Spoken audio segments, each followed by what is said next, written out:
Jesus saiu do templo. Enquanto caminhava, o seu discípulo aproximou-se dele para mostrar as construções do templo. Vocês estão vendo tudo isso? Perguntou ele. Eu garanto que não ficará aqui pedra sobre pedra, serão derrubadas. E tendo Jesus se assentado no Monte das Oliveiras, o discípulo dirigiu-se a ele em particular e disseram: dizem-nos quando acontecerão essas coisas, qual será o sinal da tua vinda e do fim dos tempos? Jesus respondeu: cuidado que ninguém os engane, pois muitos virão em meu nome, dizendo: eu sou Cristo, e enganarão a muitos. Vocês ouvirão falar de guerras, rumores de guerras, mas não tenha medo. É necessário que tais coisas aconteçam, mas ainda não é o fim. Nação contra nação, reino contra reino, haverá fome, terremotos em vários lugares. Tudo isso será o início das dores. Então eles entregarão para seres perseguidos, condenados à morte. Vocês serão odiados por todas as nações por minha causa. Naquele tempo muitos ficarão escandalizados, trairão, odiarão uns aos outros. Inúmeros falsos profetas surgirão, enganarão a muitos. Devido ao aumento da maldade, o amor de muitos se esfriaria, mas aquele que perseverar até o fim será salvo. Olha só, aqui no versículo de Mateus capítulo 24, 36, diz assim: enquanto o dia e hora ninguém sabe, nem os anjos dos céus, nem o filho, senão somente o Pai. Como foi nos dias de Noé, assim também será na vinda do Filho do Homem.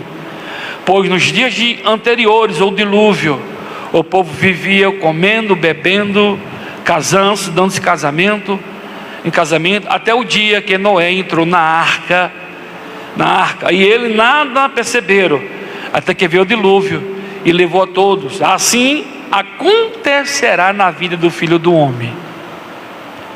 Amém? Assim acontecerá.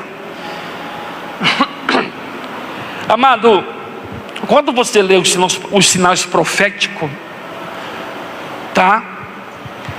Você olha para o seu país e você olha o que está acontecendo. A televisão, notícia e etc. Sábado, Jesus estava nesse dia, acabou o sermão, Jesus estava saindo do templo, porque todo sábado ele estava no templo adorando a Deus. E quando ele saía do templo, os discípulos chegaram até Jesus e disseram assim: Senhor, olha o templo, olha o templo. Esse templo aqui não era como de Salomão, aquele glorioso, mas era um templo bonito que Herodes fez, organizado que Herodes fez. Então a adoração, ouça só, a adoração, aquela geração, não era na Torá, na palavra, mas no templo. É tão óbvio que no livro de Evangelho de João, capítulo 12, 35, Jesus fala sobre isso, que muitos não deram glória ao Senhor por medo de perder as suas cadeiras no templo. Tudo. Hoje nós observamos templo que aqui tem na nossa cidade, tem fora da cidade, tem em capitais, templos formosos, templos que parecem cinema, templos que tem lugar de você tomar o seu chá, tomar o seu café, templo onde tem o lugar de almoçar, de comprar livros e etc. E a maioria, elas são atraídas pela aquela glória humana, aquele lugar lindo. Então as pessoas são movidas por isso, por aquilo que está vendo. O homem natural, ele é muito ligado à matéria, aquilo que está vendo, aquilo que apalpa o homem. Então eles adoram ao templo, eles abrem mão de Deus, mas não abrem mão do templo. Aqui, quando você vai ler esse evangelho, você vai ver nos evangelhos que a multidão abria mão de Deus, mas não abria mão do templo. Falando de templo, Paulo falou em 1 Coríntios, 1 Coríntios capítulo 3,16, Adriano, a Bíblia diz que nós somos templo. Paulo falou assim: vós sois templo, vós sois templo do Espírito Santo. E no versículo 17 diz assim: aquele que destruiu o templo que é santo de Deus, o Senhor destruirá. Duas coisas: nós temos que cuidar do templo em adoração ao Senhor, e também do nosso templo. Cuidar do nosso templo, cuidar da adoração que eu tenho que ter em Cristo. Nós temos que ter isso em mente, porque se nós tivermos isso em mente, amado, nós não vamos abrir mão daquilo que Deus tem para nós. Então ele fala aqui, ele sai do templo, e quando Jesus explica para ele, porque aqui esse templo ele foi destruído no ano 70, o general Tito destruiu esse templo, exterminando 1.100.000 de judeus. Os judeus ele foi espalhado, pelas nações. Foi, pastor? Foi espalhado, se espalhou. E os judeus ficou mais de 2.000 anos sem pátria, sem bandeira, até que em 48 eles voltaram para a Palestina e lá fizeram a cidade. Mas nós temos que olhar para o nosso templo, a nossa vida. Se nós estamos cuidando do templo, nós temos que cuidar do templo, porque esse templo que habita em nós é o Espírito Santo, habita em nós.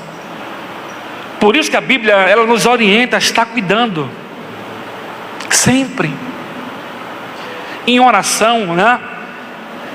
Orar em todo o tempo, com toda súplica, vigiando nisso em ação de graça. Posso sempre falar sobre isso, porque a oração nos mantém de pé, sempre vai nos manter de pé, sempre, tá? Mas quando ele chega aqui no Monte das Oliveiras, os discípulos ficaram inquietos, porque os discípulos queriam saber, até eu queria saber: Senhor, quando vai ser isso? Quando vai ser o final? O final que o Senhor está falando aí. E Jesus ele começa a falar para eles, aqui no capítulo 3. Ele estava sentado no Monte das Oliveiras, em particular, e disseram: dizendo quando acontecerão essas coisas, qual será o sinal da tua vinda e do fim dos tempos? Ele queria ter um sinal. Sinal é aquilo que eu falo, visível, né? Essa nossa dificuldade, essa incredulidade que nos separa de Deus. Não conseguimos deslumbrar o que está acontecendo, mas tem que estar caindo o céu para as coisas, para eu acreditar naquilo que o Senhor estava falando. Porque ele falou aqui: olha, ouvirão guerras, rumores de guerras, reino contra reino. Isso tem, desde que mundo é mundo, sempre existiu as guerras. Mas percebeu que as guerras têm intensificado? As guerras têm aumentado. Guerras, tem guerras. Guerras em Israel esse ano. A guerra lá na Ucrânia vai fazer 5 anos a guerra. No Sudão, guerras. E ele falou assim: olhe as guerras, mas é necessário que todas essas coisas aconteçam. E ele começou a falar sobre isso aqui, tá? tudo que Jesus, Ele disse, está se cumprindo. As coisas estão acontecendo. Você sabe que é terrível? Está acontecendo diante dos nossos olhos, mas o conselho de Jesus para os discípulos é assim: não tenha medo. Não tenha medo. É necessário que essas coisas aconteçam. E essas coisas, amados, para acontecer, é para despertar aqueles que estão dormindo. Porque muitos estão dormindo, perderam a sensibilidade em Deus, abriram mão de Deus. Tem pessoas que abrem mão de Deus. E ele está falando aqui que viria o princípio de dor. Ele está falando assim: olha, vai piorar. Pastor, eu tenho planos. Continue nos seus planos e nos seus sonhos. Pastor, mas tanta coisa. Continue nas suas coisas, nos seus planos. Viva com Deus. Não abra mão de Deus. Deus não estava falando aqui para você abrir a mão da tua vida, ou você parar de viver. Ele estava falando para você estar com Ele, para você perceber o que está acontecendo. Entendeu? Não abrir de andar com Ele. E Ele falou aqui, amado, é o que mais acontece hoje, né? Quando nós lemos aqui, Ele vem falando aqui no versículo 4. Jesus respondeu: cuidado que ninguém engane.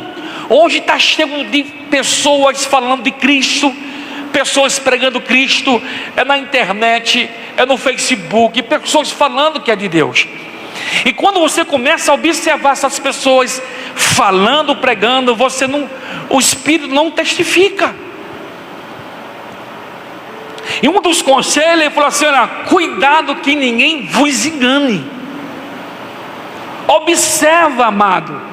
Eu nunca esqueço dessa palavra, pastora, está no livro, Aline, no livro de Mateus capítulo 7, versículo 15. Jesus falou assim: acautelai-vos dos falsos profetas, que vêm a vós como ovelha, mas são lobos devoradores. Como que eu posso conhecer? Pelos frutos. Você vai saber quem é o falso do verdadeiro pelos frutos. Nem todo mundo que se diz que é de Deus é de Deus.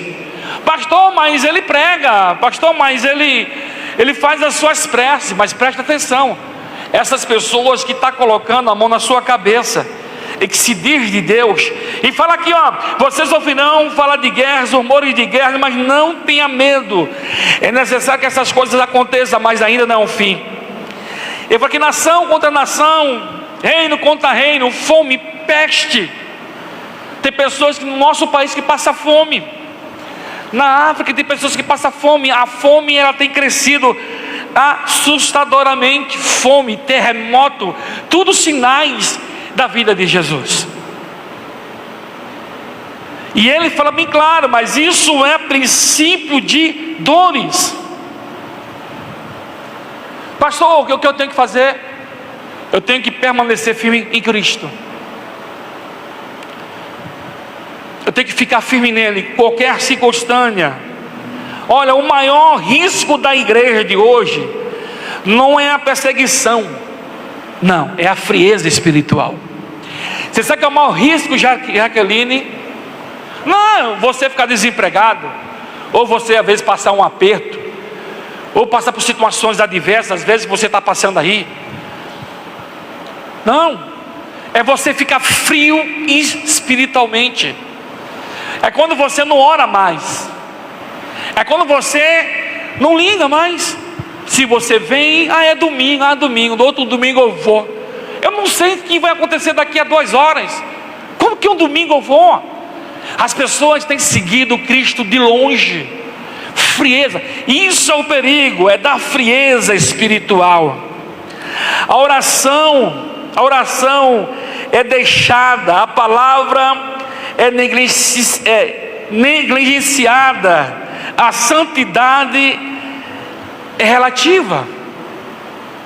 Vou repetir para você: as pessoas abandonam a oração, as pessoas ignoram, está nem aí. elas abrem mão de Deus. A única forma que nós temos de ter relacionamento com Deus é orando, é lendo a palavra. E as pessoas têm deixado essa frieza, de abandonado aquilo que Deus nos orientou para que nós não pudesse abrir mão. Tem uma palavra no livro de Levítico, capítulo 6:13. Na hora que é uma ordem de Deus ao sacerdote. A Bíblia diz no capítulo 8, Deus ele se manifesta a Moisés e dá orientação a Moisés acerca do templo. Ele falou assim, põe o versículo 13, Tânia. 13. O fogo deve ser mantido continuamente aceso no altar e não deve ser apagado. Eu mantenho a minha vida, você é o altar. Como que eu mantenho a minha fé? Como que eu mantenho a minha estrutura espiritual em Deus? Orando. Eu acordei de manhã, estou lá orando. Obrigado, Senhor, por esse dia. Obrigado por esse dia maravilhoso. Davi ele fazia isso direto. Salmo 3, versículo 5. Davi falou assim: olha, deitei, me levantei e o Senhor tem me sustentado. Davi ele tinha consciência que Deus estava mantendo ele o teu reino. Eu tenho que ter a minha consciência que mantém a minha casa de pé, que mantém as minhas coisas de pé, que mantém a minha empresa de pé, que mantém a minha estrutura do meu casamento de pé, é Deus. E eu não posso abrir mão desse relacionamento com Deus. Não posso abrir mão. Eu tenho que permanecer tendo esse relacionamento constantemente, igual a Bíblia diz, que a oração ela tem que ser constante. Constante, firme e forte, sempre. Mas muito abre mão disso, porque quando nós buscamos de Deus, nós recebamos o fogo do Eterno. E a Bíblia diz que nesse tempo muitos iam se escandalizar. Hoje há muitos escândalos aqui na nossa cidade. Muito escândalo. Pastores caindo em adultério, pastores envolvidos no banco master, tanta outra situação. Pessoas, homens de Deus, pegando o dinheiro dos velhinhos. Olha a situação. Mas a Bíblia diz que é lícito que venha o escândalo, mas ai do homem que causa o escândalo. E tem pessoas abatendo na fé, abrindo mão de Deus pelo fato dos escândalos. Amado, eu e minha casa, olha o que Josué falou, Josué 24:15, eu e minha casa serviremos ao Senhor. Se você quiser seguir outros deuses, sigais, mas eu e a minha casa. A tua casa tem que estar de pé. Pastor, a tua casa tem que estar de pé. A tua casa tem que estar na oração. Na tua casa tem que ter discipulado.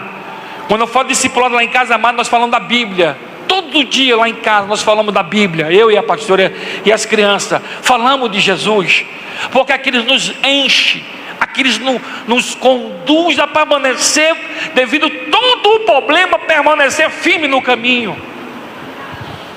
Não abra mão do teu discipulado na tua casa, de falar de Jesus. Fala para o teu marido: hoje eu li o versículo 3 e o capítulo X nos Salmos. Não abra mão. E muitos têm se escandalizado por esse fato aqui. Se escandalizado porque pessoas têm feito tudo errado. E a Bíblia diz aqui no 11: números falsos profetas surgirão e enganarão a muito. Pai, o que tem de missionário no Facebook pedindo dinheiro. Oração dos 7. Você me dá R$7, eu vou orar por você. Oração dos 10. Você me dá R$10, eu vou orar por você. Está visível. E tem pessoas que são movidas a ouvir esses falsos profetas, porque o falso profeta só prega aquilo que a pessoa quer ouvir. Por isso que nós temos que estar atentos. Esses números de profetas têm aumentado drasticamente. E ele fala no capítulo 12, aqui 12: dando o aumento da maldade, o amor de muitos esfriaria. Pessoas que outra hora, eu encontrei com uma família ontem, Jaqueline, convidei para vir hoje aqui. Não, nós vamos, pastor. Não estamos lá na igreja, faz um tempo que a gente não vai lá na igreja. vamos estar na igreja. Aí me ligaram, era umas 10 para 6. Vai dar porque chegou visita. Mas já sabia. As pessoas estão frio na fé, esfriando na fé. Porque quanto mais eu estou longe de Deus, mais eu vou ficando frio. Quanto mais eu seguir Jesus de longe eu vou ficando frio. Por isso que a Bíblia fala para não faltar fogo no altar. Fogo no altar é permanência em Deus, nele. Por isso que no Evangelho de João capítulo 1 fala sobre isso. No princípio era o verbo estava com Deus, o verbo era Deus e o verbo estava com Deus. E por meio dele foi feita todas as coisas. Você entendeu? É tudo por ele, não tem como. É ele, é Deus. Mediante quem? Mediante eu estar em comunhão com ele, não abrir mão dele. Eu tenho que abrir mão do mundo, não abrir mão de Deus. Não abrir mão dele. Aqui no capítulo 3, versículo 3 diz assim: mas aquele que perseverar até o fim será salvo. Isso aqui que é tremendo. Veja aqui. Aquele que perseverar até o fim será salvo. Jesus estava ensinando, falando dos últimos dias. Ele não revela a data, mas deixa um chamado claro para a igreja. É só ver. Que foi chamado esse, pastor? Vigia. Vigia. Não tem aquela mãe que deixa a criancinha à vontade? Acontece muito isso. Aí ela coloca a panela do fogo, coloca água quente e deixa a criança à vontade. De repente só vê o grito. Olha, ai meu Deus do céu. A criança derramou algo sobre ela. Ou a criança colocou um brinquedo na boca. Quantas vezes eu tirei o brinquedo da boca do Gustavo? E nem queria soltar não, Jaqueline. E eu botava o dedo assim para puxar o brinquedo. Vigiar. Olha em Mateus 24, 42, 41, 42. Vigiar. O que é vigiar, pastor? Estar atento o que está acontecendo. Eu não sou cego, eu não sou surdo, eu tenho que estar atento. Me alerta. Colocou aí? Olha só.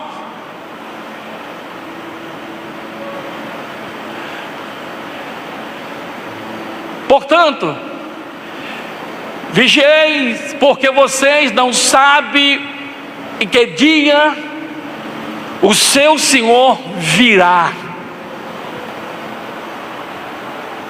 Ele falou que vai vir. O que eu tenho que fazer? Eu tenho que vigiar. Eu tenho que estar atento. Eu tenho que acordar, viver a minha vida mais atento. Das minhas orações,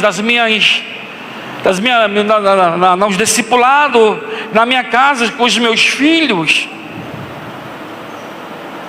E os dias, os finais dos dias. Aí vem aqui Jesus falando sobre os finais do tempo. Ele lembra do texto do livro do Gênesis. Aqui em Mateus 24, Jesus ele começa a falar sobre o fim.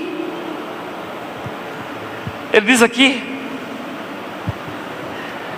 nos dias de Noé, assim também será na vinda do Filho do Homem. Pois nos dias anteriores ao dilúvio, o povo vivia comendo, bebendo, casando e dando em casamento. As pessoas viviam suas vidas, Jaqueline. A questão não é você ir para um casamento comer. Não é sobre isso que Jesus está falando aqui, tá? Não é você não comer, você ir para um aniversário de alguém, sabe? Você ir nas suas festas que nós vamos. Ele está falando aqui de você abrir mão de Deus. Deus é primícia. É quando que você quer viver a sua vida sem compromisso com Deus. Entendeu? Confiando no volúvel, confiando no seu trabalho, confiando no seu dinheiro, confiando na sua posse, confiando nas suas coisas, para criar sua autossuficiência. É quando você se autossuficiente e você está firmão de Deus. Não quero, Deus. É sobre isso que o Senhor está falando aqui. Porque Ele não falou a data que viria. Ele falou que Ele viria buscar a sua igreja. E Ele dá um exemplo aqui. No dia de Noé bebia, comia, dava-se casamento, as pessoas festejavam, tá? Mas elas esqueceram. Interessante que a Bíblia diz que Noé era o pregador da justiça. Noé nunca abriu mão de pregar. Lá no livro do Gênesis capítulo 6:3, a Bíblia diz que Noé foi o pregoeiro. Pedro falou sobre isso na segunda carta de Pedro, capítulo 2:4. Diz também que Noé, ele foi o pregoeiro da justiça, ou seja, o pregoeiro da palavra, e pregar a palavra para aqueles que estavam ali. E aquela geração de Noé não era igual a essa geração. O pecado daquela geração de Noé foi abrir mão de Deus. Foi abrir mão de Deus. Deus, Ele é soberano, ponto. Eu não tenho escolha, eu tenho escolha, amado. Por isso que deu livre-arbítrio. E o que você tem escolhido para a sua casa? O que você tem escolhido para a sua família? Aquela geração, elas escolheram viver aquela vida de bebida e de comida e abandonaram a fé. É só você ver o texto lá que aquela geração abandonaram Deus, abandonaram a fé, esqueceram de princípio, perderam o foco, perderam o temor. Mas as pessoas, elas não vigiam, elas não abrem mão da tua vida cotidiana, mas ela insiste em viver naquilo que está destruindo a sua fé. É muito comum no nosso dia a dia, a gente ouve pessoas falar, pessoas que perderam a fé, pessoas decepcionadas com esse mundo, pessoas depressivas, com síndrome do pânico, pessoas que outra hora a Marina estava na lama, estava com a vida derrotada, e no clamor dela, Deus foi lá, tirou ela da lama, colocou ela de pé, modificou a vida dela, e ela abriu mão. É dessa igreja que Jesus está falando aqui. Igreja que busca por Ele aos domingos, igreja que busca a Deus, né? E essa igreja que busca a Deus, ela está abrindo mão de ter uma vida santa. Quando se fala de santidade, está falando de separação. Santo separado. O meu amigo, ele crê em outros deuses. Eu não. Eu trabalho com ele. Ele crê nos seus deuses. Eu creio no meu Deus. Eu sou no mesmo ambiente que ele. Ele ama viver na pornografia. Eu não. Eu tenho minha esposa. Eu amo estar com minha esposa. Eu amo estar com minha família. Tem pessoas que abrem mão. Então o Senhor estava alertando aqui os discípulos sobre isso. E essa fala de Jesus é para os nossos dias. Então nós temos que despertar com aquilo que a Bíblia diz. Eu tenho que trabalhar esperando. Amém? Eu tenho que construir esperando. Viver. O que é, pastor? Viva com Cristo. Porque nós não sabemos a hora que o Filho do Homem virá. Não sabemos a hora que o Filho do Homem vai se manifestar. Mas quando o Filho do Homem se manifestar, nós vamos estar de pé. Noé, ele preparou, mesmo sendo rejeitado, ele se preparou. Noé, ele obedeceu. Enquanto zombava dele, Noé, ele construía a arca. Ele obedecia em silêncio. Uma fé sem aplauso. A preparação sem apoio. Noé não ficou olhando para o homem nem para a circunstância, mas ele ficou com o olhar dele em Deus, no Senhor. A sua permanência no Senhor que vai conduzir você a viver em Cristo Jesus. Ter o privilégio de observar ponto e vírgula que está acontecendo na sua geração, na minha geração, e ficar feliz, porque Ele está voltando, porque você vê o ensinar, meu Deus, está voltando. Não ficar triste com medo, mas ficar atento, porque a Bíblia diz que Ele vem buscar a tua igreja, vai arrebatar a igreja. É isso que a igreja almeja, os salvos almejam isso, ser salvo, ser alcançado por Ele. Noé pregou 120 anos, 120 anos, você acha que foi fácil, amado? Você está na sua região, e você ser zombado, porque não chovia, e Noé falou que ia chover, mas ele não abriu a mão daquilo que Deus falou. Pastor, Deus falou, então não abra a mão daquilo que Deus falou para você. Foi Deus que falou. Pastor, permaneça na palavra que Deus deu para você, que estaria com você, estaria com você nessa guerra, nessa situação. Ele estaria com você, estaria com você. Amém? Ele não abriu mão. Por isso que ele falou: vigiais, porque não sabeis quando o Filho do Homem há de vir. Nós temos que estar atentos. Amém? Se põe em pé.